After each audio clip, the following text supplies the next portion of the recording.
Parliament resumed business on Thursday amid continued mixed reactions on the interpretation and implementation of the recent Supreme Court ruling. Some MPs reminded the Speaker of Parliament, Anita Among. We're barred from focusing on, discussing court proceedings. I don't think human dignity or human heart bars anybody in this House, including yourself, Madam Speaker. Not sit in this seat, in this House, and start directing a court on what to do. We did our part. Everybody knows the health of doctor, and if somebody cannot see, then that is not Parliament. The MPs objected the continued trial of Dr. Kizza Besigye after High Court Judge Douglas Singiza on Wednesday sent Besigye and co-accused Obedi Rutale back to prison amid poor health condition. Dr. Besigye appeared yesterday in court on another issue, and it was on an application made by his lawyers about a different thing. As we speak now, Madam Speaker, Dr. Besigye has not been charged or arraigned before any court, as we Parliament had intended.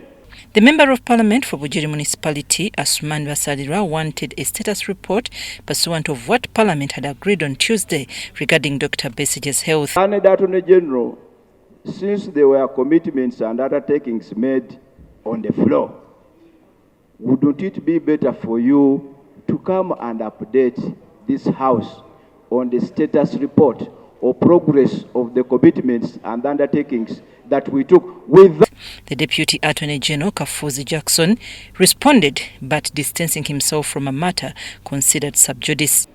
And I believe the prayer that my colleagues across the aisle had always been pressing for was that Besigye be produced before a civilian court. That was done yesterday. 28 is very clear. The independence of the courts, and so we cannot order court to do anything. Kafuzi, however, told the House that the respective files from the court-martial have been transferred to the DPP accordingly. When Dr. Besigye appeared, the judge said this man is too sick, he can't even sit here for 30 minutes. Let him go back to prison. Today, he could not even make it to court in another court at Uganda Road, and the magistrate had to step trial for 2 months because he cannot appear in court. Yesterday he was able to be there for 20 minutes. Today he could not appear. So for somebody to say let the technocrats go and look at the files when somebody is dying in prison, I mean, how human can we be?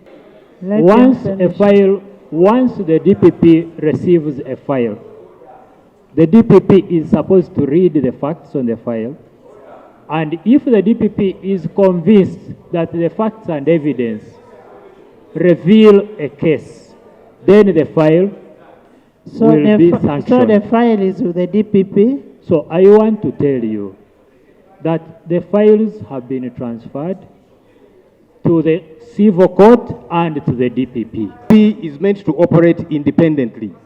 The DPP sanctions police files, not court files. So we'd want to know about that process. What exactly happened? Have you as Attorney General gone, hold on, calm down. Have you as Attorney General gone and ordered the DPP here sanction these files?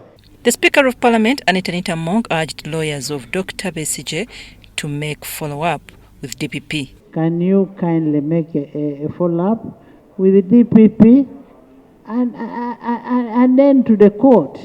That is what we should do. I'm Nafka Farid and Gloria Ugwitabinji at Parliament.